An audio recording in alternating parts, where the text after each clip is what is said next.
That's where your power is, not in pretending the game doesn't exist, but in realizing you can stop playing the moment you see it for what it is. Welcome to the Artwork of You, the podcast where your life is the canvas and you are the masterpiece.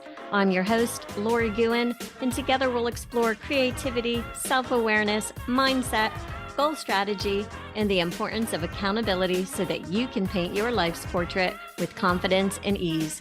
Remember, in the gallery of life, you're not just a spectator, you are the art.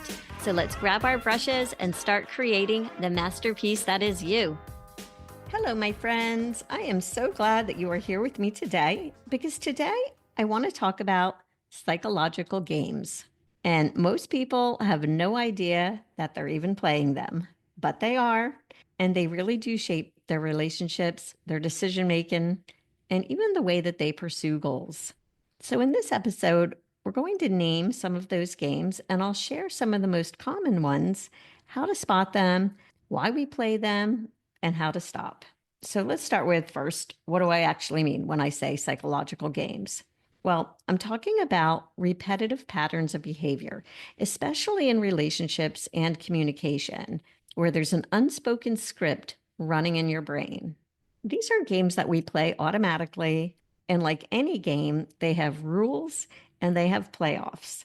And in the book, Games People Play by Dr. Eric Berne, he described these games as predictable, covert exchanges, you might say, that follow a script ending in a playoff, and it's usually one that reinforces your belief system or your emotional identity. Now, keep in mind that the thing with these games is they're not malicious. They often are unconscious. They're how we learn to get our emotional needs met and how to get attention, avoid discomfort, or maybe feel in control without actually saying what we need. It's an emotional strategy, you could say, disguised as a conversation. And once you see it, you really can't unsee it. And I want you to also keep in mind, it's not just other people who do this. We all do it. Even those of us who are self-aware, even those of us who think we've quote unquote done the work, because games aren't always obvious. Sometimes they're very subtle. And sometimes they sound something like, I'm fine, when you're really not. Maybe it's being overly helpful to people so that you don't feel like a burden. And every game has a playoff. And that's the hook, because you wouldn't play if you weren't getting something out of it, whether it's safety, control, sympathy, or a way to avoid vulnerability. There's always something being traded. So let's talk about some of the most common emotional games that people play. Games that might be playing out in your life right now without you even realizing it. Because once you recognize the game, you can stop playing it and start showing up differently. All right, so the first one is called Why Don't You? Yes, But. Have you ever had someone come to you for advice only to shoot down everything that you suggest? You say, what if you tried this? And they say, yeah, but that wouldn't work. So you try again. Well, maybe you could do this. Yeah, but I can't because you try a third time. Okay, what about this? Yeah, but I've already done that. That's not a conversation. That's a game, and it has a name. Why don't you? Yes, but. This is the person who asks for advice or help, but instantly rejects every solution you give them. And it loops until that person feels validated in staying stuck. The payoff is they get to feel heard without risking any change. And what's really happening is they don't want help. They want confirmation that nothing can be done. So if you notice this in yourself, ask, am I looking for help or permission to give up? And I think I was kind of playing that game a couple weeks ago when I broke my foot and I was contemplating canceling my second annual solo art show. I think I was looking for permission to give up and to not have it. And I kind of stayed in that loop, but thankfully got myself out of it. The second one is if it weren't for you. And this game sounds like blame, but it really looks like powerlessness.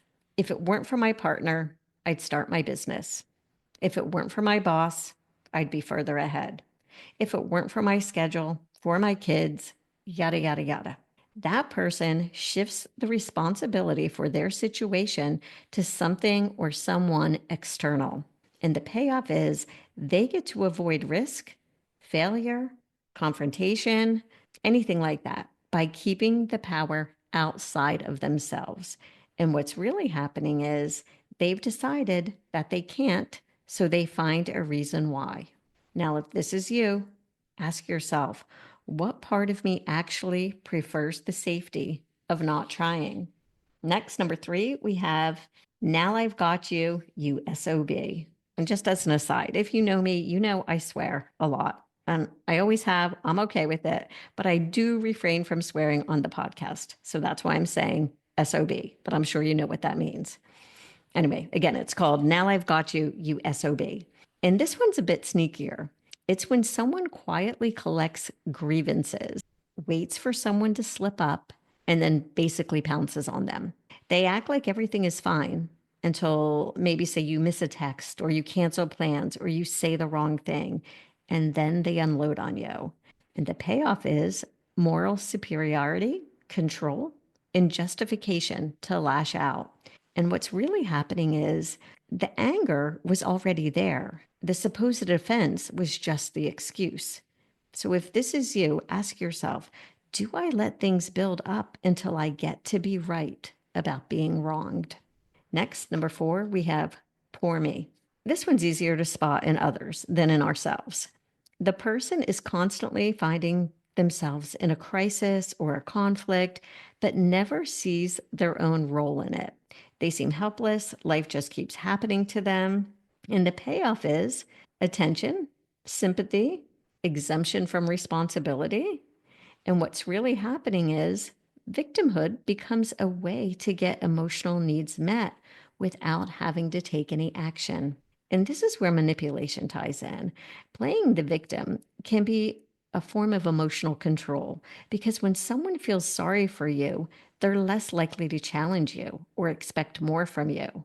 So if this is you, ask yourself, am I asking to be supported or to be rescued? And finally, we have the wooden leg. And this one's a little less known, but it is very powerful. The person uses a limitation, whether it's real or perceived, as a way of avoiding something. They say, I can't do that. I've always been that way. I'm too old. I didn't go to school for that. I have anxiety. I'm not wired like that. And now to be clear, acknowledging your reality is valid for sure, but using it to avoid even trying, that's different. And what the payoff is safety, avoidance, reduced expectations. And what's really happening is you're using your story as a shield. And so if this is you, ask yourself, where am I letting an old identity become an excuse for things? Now, remember, these games don't make you a bad person. They make you human. We've all played them at some point, one or maybe even all of them at some point, and maybe we still are. In fact, most likely we still are. Some of us learned them early and they became default settings, but the good news is they're not permanent. A lot of people stay in these emotional loops because they feel familiar. And familiar can feel like safety, even when it's keeping you small and stuck and resentful. So if you find yourself often asking, why do I always end up in situations like this? Why do I keep attracting the same type of people? Why do I shut down when something really matters to me? It's not random, it's a script. And if you don't recognize the script, you'll keep acting it out. So here are a few signs that might indicate that you're in a game. You're feeling emotionally charged, but you're avoiding saying what you really want or need. You're repeating a conversation you've had a dozen times with the same ending. You feel like someone owes you something emotionally, but you haven't said it out loud. You're exhausted by a dynamic that looks different each time, but feels exactly the same. Those are your cues that a game is most likely in progress. And the moment that you notice you're trying to manage someone else's reaction or protect your own image, you're not being honest. You're playing a game. And again, this does not make you fake. It makes you human. It means your nervous system has learned to prioritize safety over truth. But you can shift that. You don't have to keep doing it just because it's what you've always done. Every game has a reward, even if it's dysfunctional. Sometimes it's the comfort of not being challenged. Sometimes it's the illusion of being right. Sometimes it's staying small so you don't have to disappoint anyone. So ask yourself, what do I get to avoid by playing this game? What discomfort would I have to feel if I stopped? Because that's where your power is, not in pretending the game doesn't exist, but in realizing you can stop playing the moment you see it for what it is. And now that you're aware of the games, what are you going to do with that? Because awareness is powerful, but it's only the beginning. If you want to stop defaulting these patterns, you have to decide that staying in the game, it's just not worth the emotional payoff anymore. So here's what you can do. First, name the pattern. It sounds obvious, but most people definitely skip this step. And you can't shift what you won't admit is happening. You don't need to analyze your entire childhood. You just need to say, I'm running the yes but game right now. I'm blaming someone else because it's easier than making a decision, or I'm trying to control how they see me instead of being honest. Once you name it, it takes away the power. Number 2, interrupt the reaction loop. Most of these games are emotional reflexes, so you've got to interrupt the automatic response. And you can do this with one pause and then replace it in the moment. So instead of saying, yeah, but, say, that's interesting. Let me think about it. Instead of avoiding a hard conversation, say, I'm feeling uncomfortable, but I want to be honest. Or instead of silently blaming your partner, say, here's what I'm needing right now. You don't need to be perfect. It's more about choosing the truth over playing a game in real time. Let go of the payoff. And this is the hardest part. You have to be willing to lose the emotional reward. No more sympathy from playing poor me. No more righteous anger from now I've got you. And no more comfort from saying if it weren't for them. That means you're going to have to choose discomfort. It means letting people be disappointed. It means risking not being understood, but it also means finally being free. And trust me, freedom is worth it. And number 4, ask, what would integrity look like right now? And this can be your anchor. Not what will get me liked or what's the easiest way to keep the peace, but what would honesty look like here? What would self-responsibility look like? What would self-respect look like? What would it look like to stop playing games and just say the thing? Integrity means you're being truthful, even if your voice starts to shake. Most of us were never taught how to be emotionally direct. We learned how to be liked. We learned how to be helpful, nice, agreeable, impressive. But honesty, that's a whole other skill set. And so if you've recognized a game that you've been playing, that's great. That's step 1. Now the work is to stop playing the game and start showing up as the real you. Not the person managing every reaction, not the one trying to get it all right. Just you, with your honesty, with your presence, with your clarity. Because when you stop playing games, you finally, not to sound cliche, but you do finally start to live on your own terms. All right, my friends, so to wrap it up, here's what I want you to take away with you today. Number 1, you don't have to keep playing games. Number 2, you don't have to keep managing emotions, avoiding honesty, or performing a version of yourself that keeps the peace but costs you your power. These games, they might have worked for you once. They might have protected you, helped you feel safe, or given you a sense of control, but you know better now. You're here to grow, to lead, to create a life and a self that actually feels like you. So here's a challenge for you this week. Notice the game, name it, don't shame it, and then ask, what would integrity look like right now? If you want to take this further, I always say the best place to start is by getting honest, either on paper or with someone who can hold a mirror without judgment. If that's something you want support with, I'm here for it. You can reach out, book a session, or just send me a message to start the conversation. And if this episode resonated with you, please share it with someone else who needs to hear this.